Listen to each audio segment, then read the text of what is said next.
Welcome to our third breakfast session of the year about a question which I give in the attendance. It's a question that I think pretty much of interest for everybody, every one of us, because pretty much every one of us is involved in one sort of a digital transformation. Now, the question we want to handle today or tackle today is what's so particular about digital transformation? Yeah? Now, the intention is not to answer the question definitively, but more to give, with the insights of the different speakers, some directions of where the answer is to be found. Now, as usual, we did a nice lineup of speakers. We'll start with Kim van Loo, who have been in the trenches with at SD Worx on the digital initiatives on that side, followed by René, one of our senior program managers, who tell us a story about the Nederlandse spoorwegen, and then I'll conclude with some reflections on what does that actually learn about the question that we're trying to answer. Some practical details. As usual, presentation is recorded. Please stay muted during the webinar, but don't hesitate to ask questions either in the chat or in the question and answer, because we really like those questions, those comments. At the end of the session, Tom will select 1, 2, 3 questions from questions in the chat to actually share and discuss with you. After the presentation or after the session, you'll get an email with the link of the presentations. And as Tom will repeat at the end of the session, don't hesitate to ask for additional info via the known channels. So let's start with the session. Kim? Okay, hello. I'm gonna take over the screen first. So if everything is okay, you see my screen. I don't see you anymore, Bart. So yep. So yeah. Thanks for inviting me. Hello, everyone. I'm Kim van Loo. I'm working on digital experience within SD Worx, and Bart asked me to share a little bit of our digital strategy journey. What I'm going to share today is a little bit SD Worx. Who's SD Worx? What is SD Worx? What are we doing? What are we offering? A little bit about our journey, and then some key learnings and takeaways that I took along the journey. Okay. First, SD Worx. We are here to build a pan-European HR powerhouse. We want to provide integrated HR solutions across Europe and become the #1 in that area. We have local presence, expertise across Europe. We have our own cloud and digital technology, covering the full HR lifecycle, which I will show you in a minute. And yeah, we want to be a sustainable partner and focusing on employee experience. We exist already almost 80 years as we speak, with 7,500 colleagues servicing more than 80,000 customers. And we're calculated payslips of 5 million people in Europe and still growing. We're present in 26 countries, but we reach a lot more. And we have local payroll engines, you could say so, in 18 countries today. We're growing very fast, and you probably have seen us also in the latest Tour de France for women. Also, our world champion is there. So yeah, voila. This is a little bit what SD Worx is about. And what do we offer? We offer actually the services and solutions across the full employee life cycle, from staffing and recruitment to getting people on board via core HR, calculating the payroll and rewards, some workforce management, time and attendance, and then letting your people grow with talent management. And this we do via 4 dimensions, you could say so, from a technology perspective, outsourcing, giving advice and consulting, and data and insights.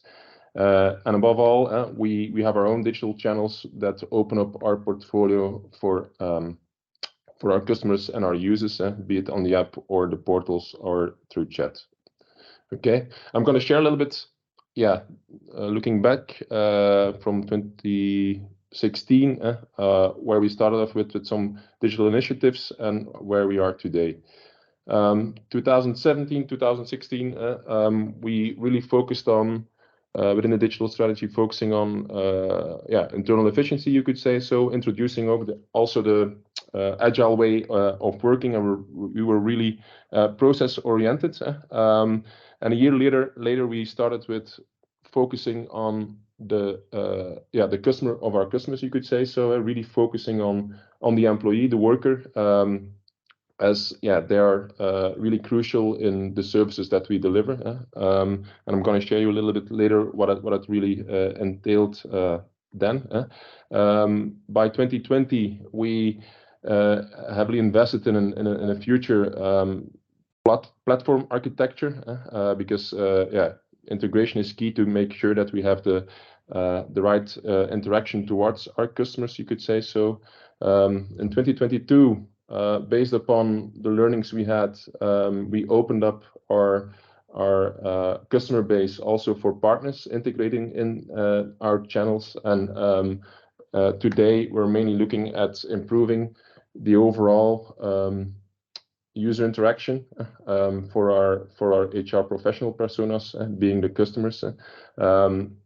As we see that partners are really eager to enter our markets, and that depending on the market or the country where we are, that the digital adoption of our HR professionals is not always as key as we thought.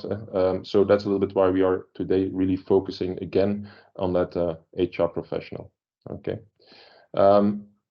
I told you I'm going to tell you a little bit more about the worker-centric innovation. We started in 2018. We started like an employee experience platform. We had an app. We were available via Google Home, also via web chat, and we had like an internal BHAG that our employee experience platform should be available in all countries, but more importantly, servicing more than 500K users by 2022. We had the idea to build up a business line, like giving partners access to this area, and that we were the most important interface for those workers interacting with as it works. And one of the important KPIs was getting a 9 out of 10 of 60% of our users, which might sound very ambitious at that time. We were just a very small team, like an internal startup, I could say so, starting up with an app. In the meanwhile, our app is, I think, in 2022 we were already more than 500,000 users. I think we're more than 1 million as we speak, and we're scaling the app in the most important markets. Our app rating as we speak is 4.7 both on Android and Apple. So we have the 9 out of 10. The business line, worker business line, we didn't work out. We iterated upon it, but then you have an idea on former BHAG and how we evolved towards it. Okay. Today, focusing on the HR professional.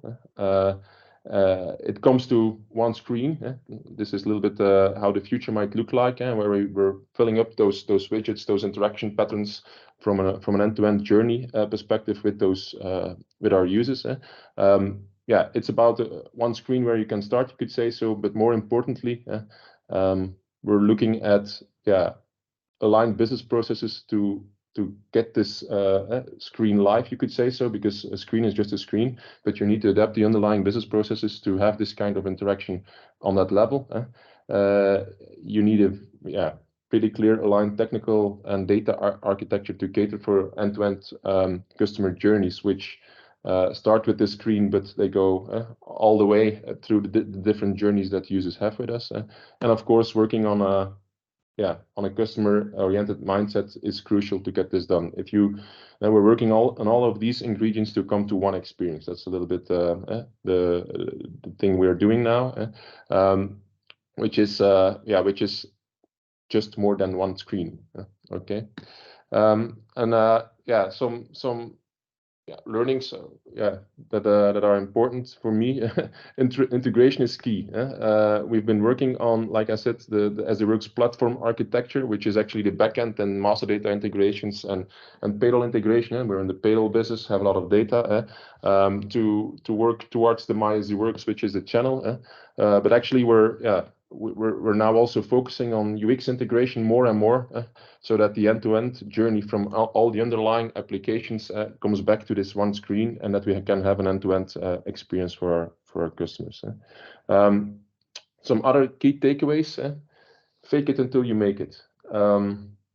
We started off with the app. It was only available technically for a bunch of users in the beginning, but we want to know if workers, employees are really interested to use an app. So we put it in the App Store, and when users didn't have access, they could let us know that it wasn't already activated for their employer.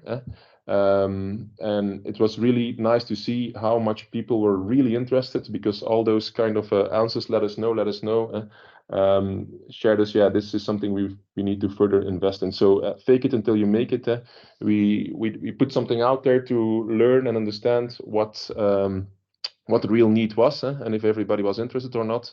And that was also easy then to take the investment and take the next step.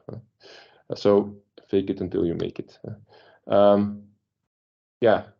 There's more to this than meets the eye. I think this is for all the architects here in the session might be very, very obvious, but for internal stakeholders, that's not always that easy. They just think it's a screen, but you have actually things related to identity management, document management, API management, messaging APIs.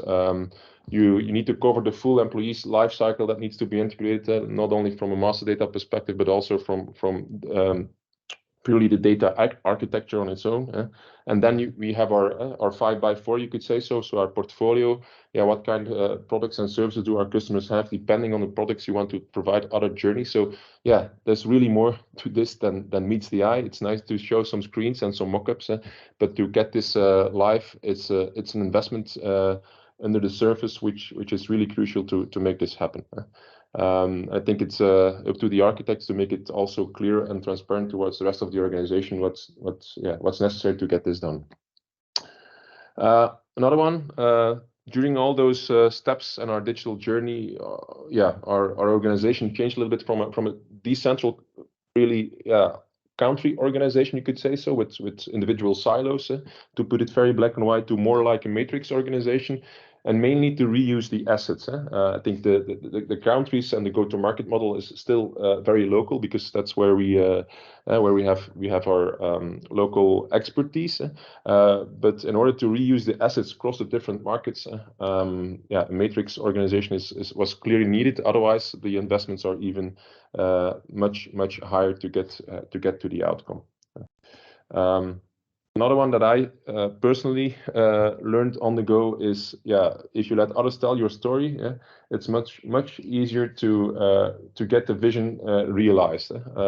We started like 5 years ago with the app. I think we were just with 3 people. And in the meanwhile, we're rolling out because others are taking over, telling the story about why this is important for our customers. We let customers tell the story. So I think that's one takeaway that I'm always taking along when you're introducing new initiatives. Let others tell your story. And one of the most important ones for me overall in digital initiatives. It's only finished when the user is using. A lot of initiatives or investments or technical deployments, they're technically available, and then the developers think it's okay, it's done, but it's really only finished when the user is using. Otherwise, you're not bringing the value. So we're organizing ourselves to see what's the adoption rate, why come users are using it or not using it, can we improve it, which is a continuous feedback loop to get this going. And the last one, that's more like an attitude. It has been a bumpy road for all of the initiatives, and I think that's typical also in digital. digital strategy and digital transformation. But yeah, you never lose. You either win and you can celebrate success, or you learn, which is at least as valuable. You never lose. I think that's the key message I want to end with, because yeah, it's an attitude, and otherwise, if you just say we lost, then you will never improve. Okay, voilà. I think, Bart, this was just a very brief an overview of our journey and some key takeaways, learnings that might feed the discussion. Okay. Thank you, Kim. Then I give now the word to René. Okay, thank you very much, Bart. Start sharing my presentation. Let's see. I hope everybody can see it.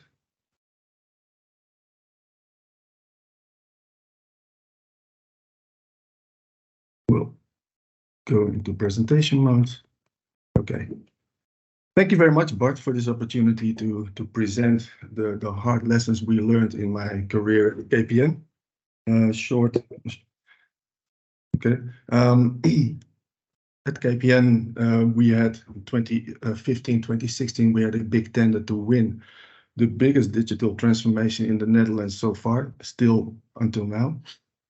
And I want to take you through it and teach the lessons that we learned the hard way in it. So, okay, what is the outline? I will tell you shortly. I will tell you about the governance, because governance is key always, in my opinion. I will tell you something about how the program came to a standstill. We had to go back to the drawing board and what were the conclusions towards digital transformations in it. At the time, I was the manager of the program manager and the project managers within KPN, and my team was leading it until it was rock bottom. Then I had to take it over, and it was governed in a totally different style, but I will tell you along the way. Okay, first outline. Nederlandse Spoorwegen has a bit of a bad reputation within the Netherlands, because when there is some rain, there are some leaves on the rail, everything is getting to a standstill when you look to the railways. So what they wanted to do in 2016, they want to be ready for the future. They want to be ready with their ICT landscape for the future, and they want to be ready with their rail transportation. So what they did, they drew up digital transformation to be ready for it. And the transformation was built on 3 pillars. Of course, efficiency gains. It's all about cost cutting, isn't it? But more importantly, about greater agility. They wanted to have new services and new technologies to be adopted and deployed faster, because they were they were running behind in that sense. So, and what they eventually wanted to achieve was a greater reliability regarding quality and availability. So with this program, they wanted to lay the foundation for all the future digital transformations that were coming in the future then. So it's different from what just Kim told about SD Worx, where there was and they started at the front end. NS started at the back end. So what was really the scope of the work? Well, I'm gonna tell them all what you can read it here. The scope was quite big. So it involved everything that you see in an ICT landscape. But basically, it's all about the back end, except for number 4. The critical handhelds that was deployed for drivers and conductors. That was one, and handheld that was quite important, because drivers and conductors were they saw more violence within the trains in the Netherlands, so they had to have a dead man's switch there, and that was quite critical for the services that we were implementing there at the Nederlandse Spoorwegen. So that's one of the front end things that were quite important. Some facts and figures. The transition budget was 21 million euros spread out over 2 years.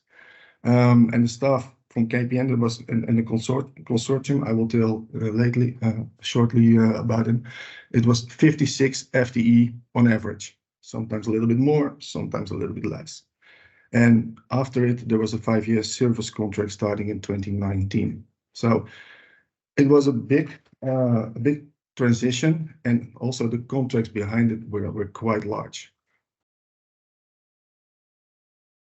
Okay, and then it all started. And what I always tell my project managers is governance is key. It's a key to the success of a program. The program was very complex, and it turned out to be even more complex than we expected. Along the way, there were numerous conflicts of interest between parties, and it turned out to be a political snake pit. Not only there were two parties, Nederlandse Spoorwegen and the outsourcing advisor Quint, is now René, and KPN in a consortium with Conclusion and Motive. Conclusion was responsible for all the cloud services, and Motive for all the security services, because KPN didn't have that competences within their own company. And what you saw along the way is that there were conflicts of interests in all types and matters within the Nederlandse Spoorwegen and KPN, between the Nederlandse Spoorwegen board and the rest of the organization, and also between KPN and the members of the consortium. So it was a snake pit. It was, as I state here, a recipe for disaster. The impact of the program for everybody within the Nederlandse Spoorwegen, but also within KPN, was so big that tensions between the parties were rising very quick. Apart from all the complexity and the long duration, there was also a political arena that was even more complicating the program. You had HR consequences of the outsourcing for people within the Nederlandse Spoorwegen and KPN. Works councils and unions were involved. Well, that's a recipe for disaster also. There was resistance, passive and active, of all employees, both KPN and both NS. And there was, along the way, unclarity on contracted services and deliverables. And what you saw there, we got in escalation modus, and soon the governance of the program was done in the boardrooms. And this is never a solution, because you are in an escalation modus, and then all clarity on the scope and the work ahead is lost then. So what happened was we got rock bottom during the program. Even though this was Clifford, even though we knew it was a very complex program, it turned out during the execution that it was still underestimated in practice. And after 2 years, the program grinded to a halt. There was no progress on sub-projects. No significant milestones were delivered. There was still unclarity and debate on contracted services. Cost of the programs were rising sky high.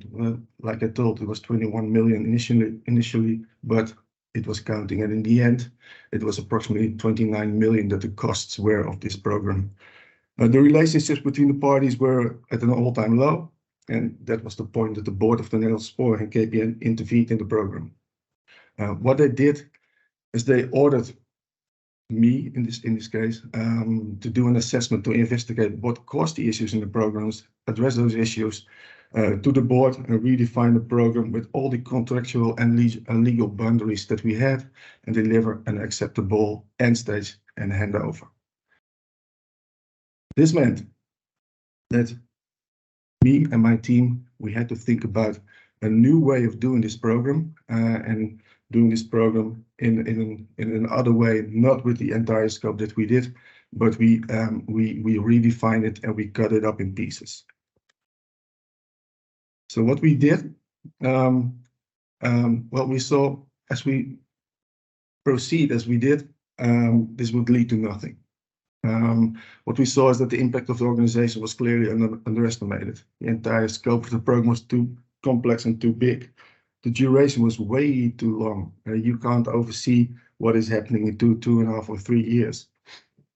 And there were too much interdependencies between the different parties, which led to so much variables in the equation that it was unsolvable. And in the end, all parties lost oversight. So measures need to be taken fast. What we did, we said to the board, okay, we can't go along as we did, so we have to define a new program. Firstly, we have to define the minimum viable product to go live with a new digital reality of NS Strong.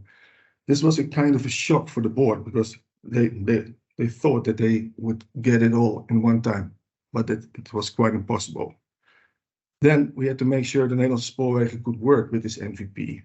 Then after that, we had to define the iterations of the delivery of the rest of the scope, which was quite hard because, as I stated, NS wanted everything at one time, but after some time they realized that wasn't possible.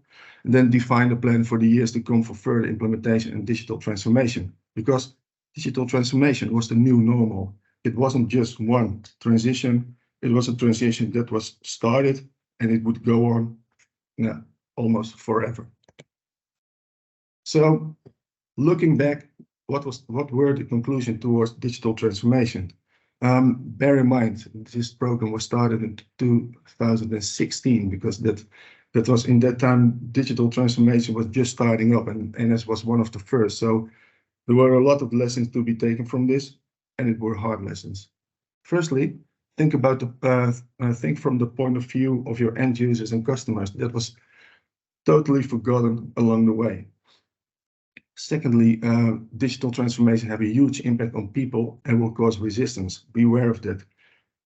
From the start, people within KPN and within NS were quite nervous what it meant for them. So people started to be reluctant towards this program. Communicate with all parties in the program. You can't communicate too much. That's one of the lessons that we learned also. Make sure the scope and duration aren't too big, and focus also on the changing world around you, because that's what everybody forgot. When you're doing a program for 2 years, the world is changing. So focus on that as well. So cut it in shorter pieces. Focus on the business case and the goals of the clients, not only on the results that you set out to do for 2.5 years. And make a roadmap for the digital transformation and work in iterations of transformation. That's quite important, because then you still have the oversight at all times, and you can see and you be agile when you have to adapt to changes in the market. And every iteration is a digital transformation on its own. So that's a hard lesson as well. And in the end, the overall lesson is digital transformation is the standard and is here to stay. And that's what we learned the hard way within this program.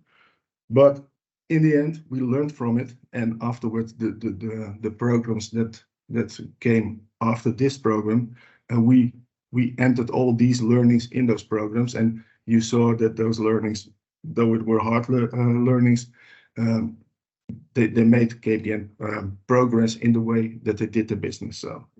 So this is a little bit of all the things that we encountered in this program and the lessons that we learned, and I wanted to share it with you. So you have some insight in what can happen when you don't when you do a digital transformation as a one-time program. So, what do you?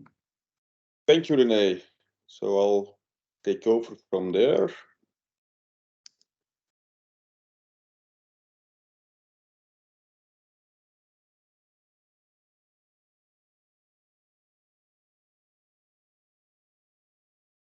So what do those two stories learn us about digital transformation?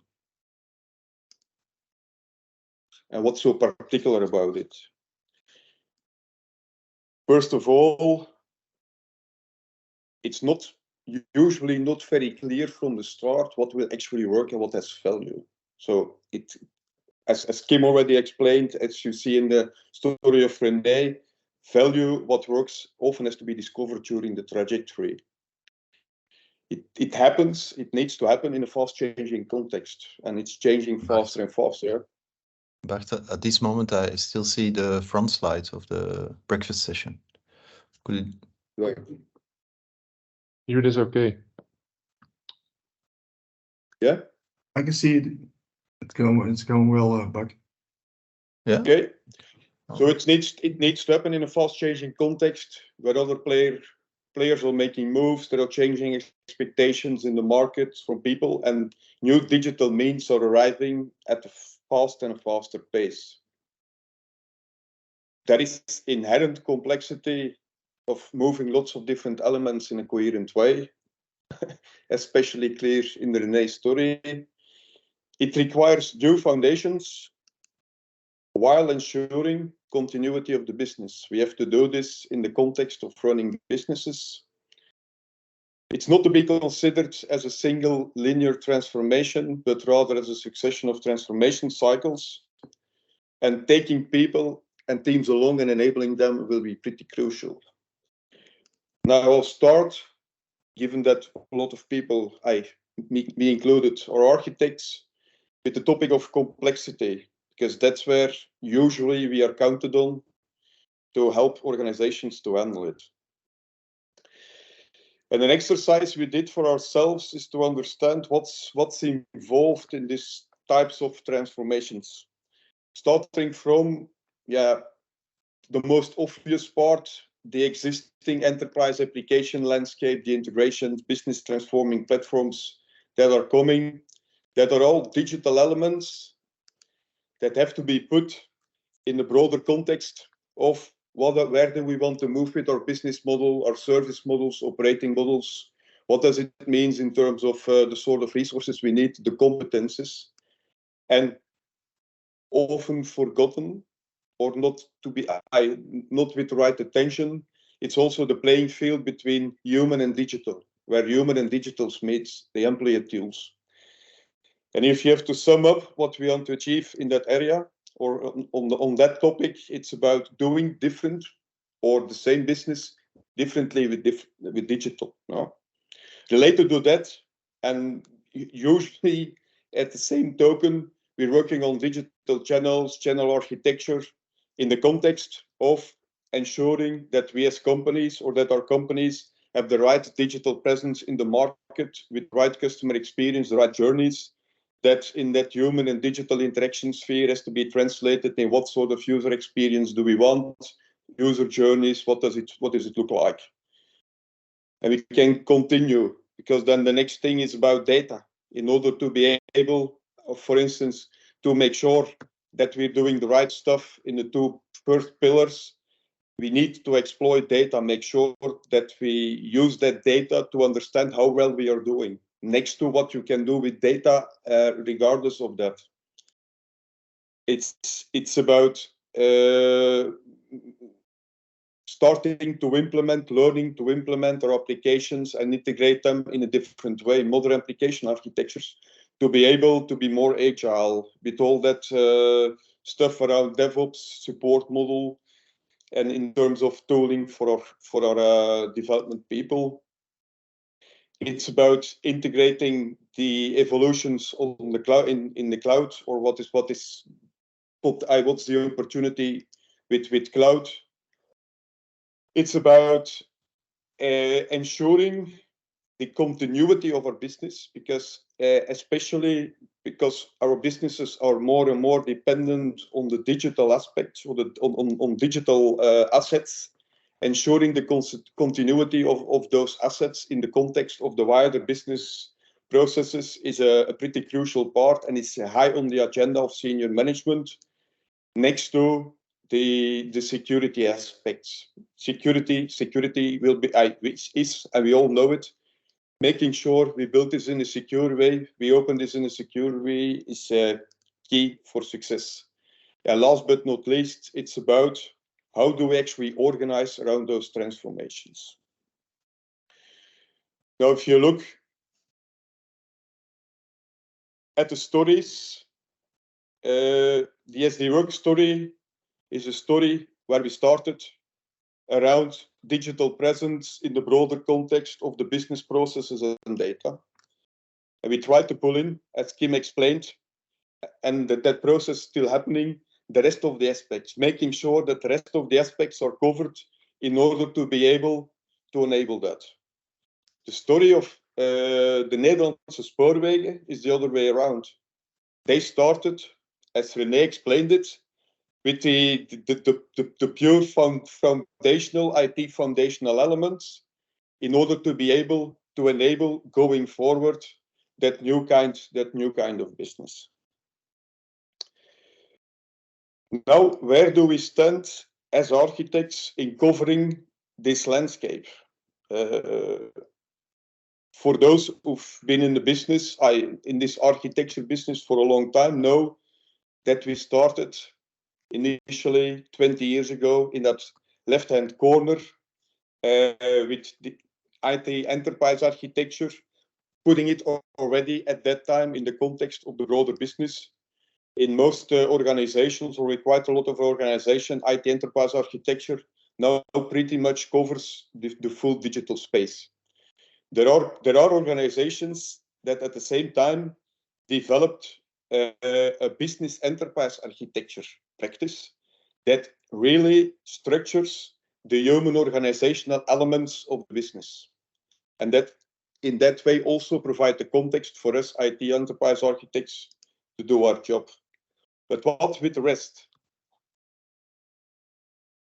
A pretty obvious one is if we would already start treating IT as a business in its own right, we could start to apply, and it's happening in some organizations, it starts to happen. We can start to apply concepts, techniques, architectural frameworks in order to also optimize the IT part of the organizations. Leaves us with how to handle, how to look at the human digital interaction sphere. Now, first of all, there's quite some activity has been in the sphere of experience and journey concepts like touch points, customer experience, user journeys that are quite well developed. With the question, to what extent can you actually translate that or transpose that in order to also think about human digital interaction in that more internal employee sphere around employee and enterprise tools and around data? Will that be sufficient? Now, as we all know and experience, a pretty crucial characteristic of what is happening there is that there is in most organizations quite a lot of shadow IT.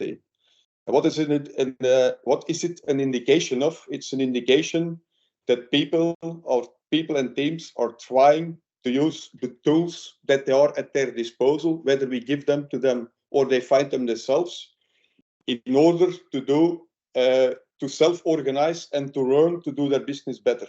And what we need to develop and what we are developing is architectural concepts and techniques to actually structure what is happening there. Because simply providing them with low-code tools and robotics, it helps for the moment. But the question is it structurally sound, and what will it give in a couple of years' times in terms of the end result? So developing as architects the necessary techniques, concepts, and actually starting to cater for that human digital interaction will be quite crucial in terms of successfully guiding digital transformation initiatives. And once we've understood that, we can apply them also on the IT part of the business. Leaves us with how to look at the organization, the learning to do actually or doing the transformations. Now, what's important there, and what you see in the stories, transformation is not a linear exercise. Transformation is more about cyclically going through a number of learning cycles, starting with, first of all, trying to understand what do you want to achieve and what would it actually mean in terms of human digital vision. What we know is that in the end of the day, the proof of the pudding is in the eating. It's about having, as Kim said, having something, a user actually using it. But you can already discover with the necessary design workshops in a virtual way, you can already quite well discover what would probably work before you actually have to start committing resources. But at a certain point in time, you will have to bite the bullet and start working. And it means translating your vision into roadmaps and then integrating that into the portfolio activities, in the wider portfolio activities. Because as we experience in our organizations, digital transformation needs to happen next to the other stuff that is still ongoing, because there are still business initiatives ongoing.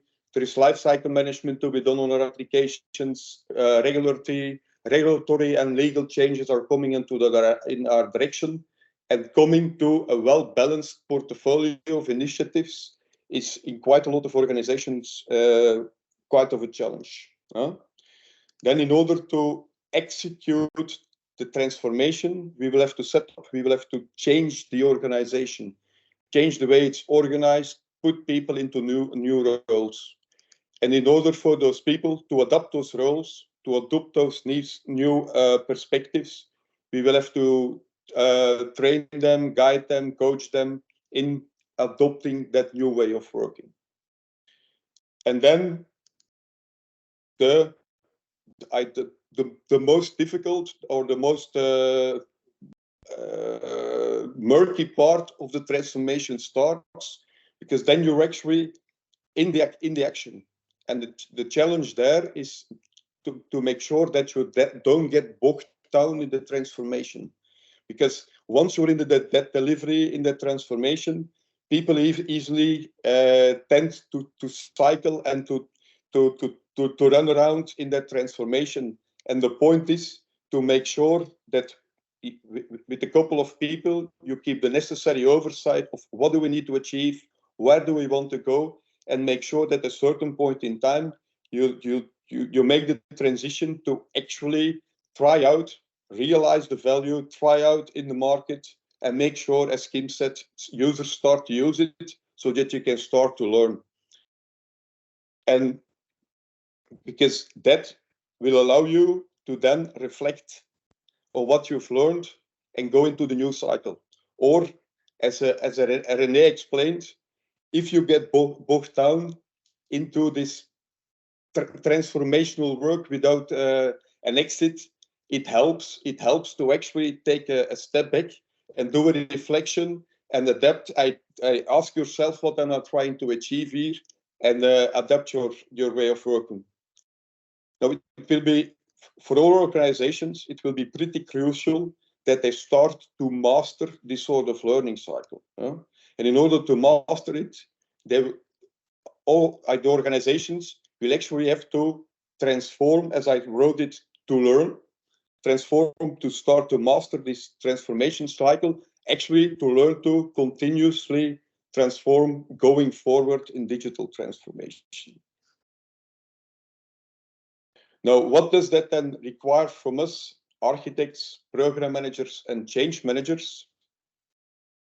First of all, we'll have to integrate the enabling of learning of teams and people into our approaches, into our thinking, both in terms of taking people and teams along on the learning journey and making sure they get the understanding, the motivations, the competences, the attitude, and the environment. We'll have to make sure we provide them with the necessary means, and next to that, with the training and good directions on how to use them, and provide them with the right learning opportunities. Now, especially in terms of that last one, understanding what are the right learning opportunities, we also have to integrate learning into our roadmaps and our plans. It's not something we're used to. We're used to draw roadmaps in terms of what is the sort of end result we have to achieve. A big part of what we have to introduce or start to integrate in our roadmaps is that we integrate learning cycles and start to think, what do we need? What is the organization? What does it need to learn in the next transformation cycle so that we can go forward? We need to start taking care of the full scope of the elements and the aspects involved, not only the digital, but also the human and organizational aspects and the human digital interaction aspects, while not unimportant and pretty crucial, continuing to make sure that tangible results are being realized at the right pace. As Kim already mentioned, a pretty important KPI for him, and I saw him steering on it, is, does a user actually use this? This is where we're steering at. At the end of the day, we need to deliver, we need to make sure, we need to help the organizations achieve tangible results. So it means that we, architects, program managers, change managers, ourselves, are in for the next leg on the learning journey on how to help organizations in actually achieving that. And with that closing statement, Tom, I give the word to you to close the session. It's okay. Thank you, Bart. Yeah, I think it was a really rich session, 3 different angles to have a look at on digital transformation, and also happy to hear that the human aspect is absolutely very important on it, as you emphasized in your last statements. So far, there were no questions. That was one of the things that we would have a look at. But at this moment, there are no questions. Maybe a question from myself. I see Herman is having one. Herman, can you drop it in the chat?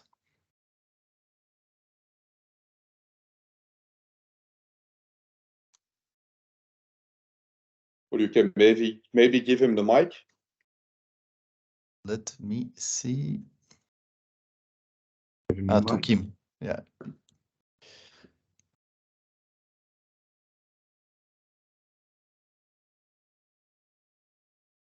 you give Herman the mic?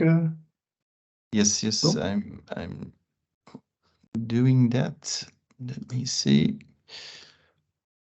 Voila, I think it should work. Yeah, I think. Can you hear me? Yes, Herman. Yeah, I can. I've been working at a competitor some years ago in the Social Secretariat world. And I was wondering, I worked there, I was responsible for all the BPM stuff, the business process management and positioning, also in the value chain and stuff like that.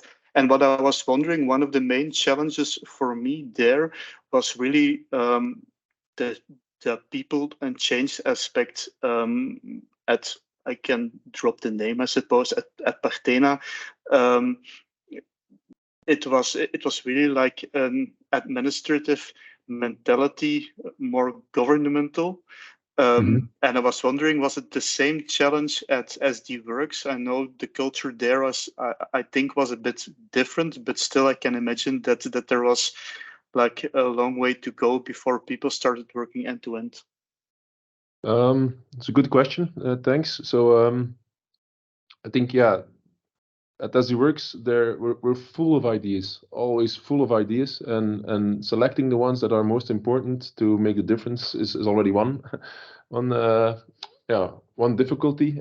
But the point that everybody's full of ideas, and I'm not mainly now talking about the payroll administrative work, but mainly also at the product owners and the architects, is that, yeah, we have a lot of digital assets, we have a lot of digital tools, and yeah, the fact is that there's every product owner, you could say, so is very proud of what we deliver towards our customers, which solutions we provide from a digital perspective. And yeah, when there's like an initiative with an app that's covering all the other that's more like an interaction layer, it's sometimes seen as an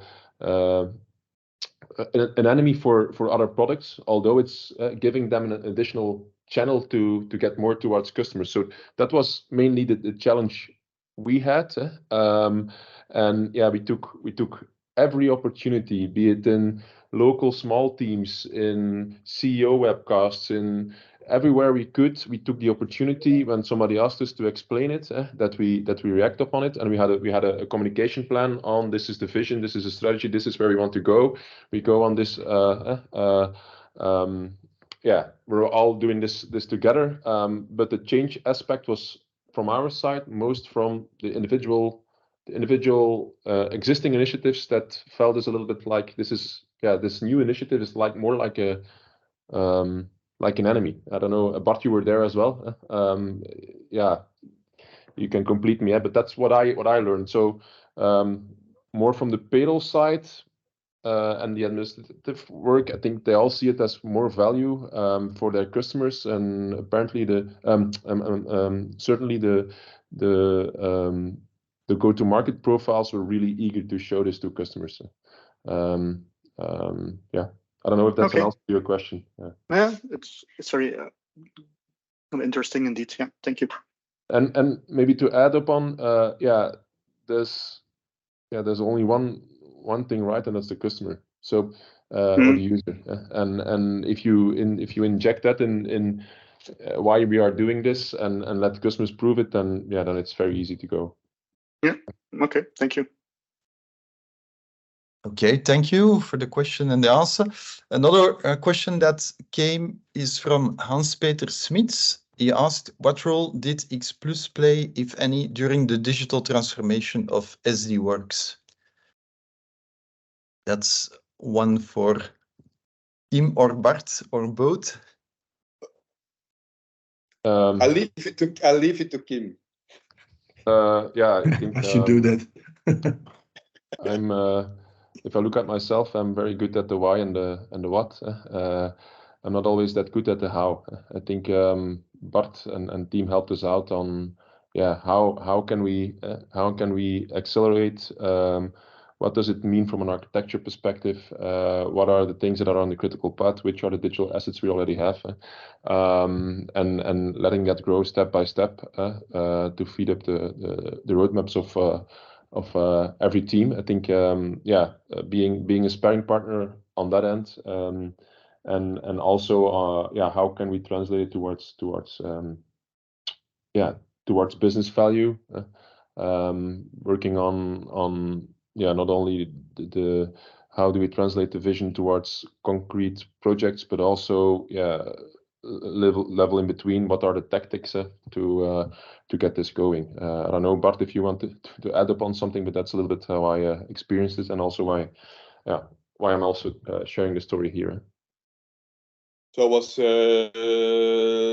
for a big part of the story sort of a sidekick for Kim in terms of architecture and program management, helping out in especially how and not only on the architectural side, but also on the organizational side. Because quite a lot of this stuff is also to do with preparing the organization, enabling the organization to actually do these sort of things. I agree. Yeah, totally agree. So helping in the stakeholder landscape, convincing the right colleagues. Voilà. Okay. All right, good. Happy to hear that partnership. So I think we can close the session now. Then we will be just in time. So thanks to the three speakers for all sharing their rich insights. Also certainly to Kim.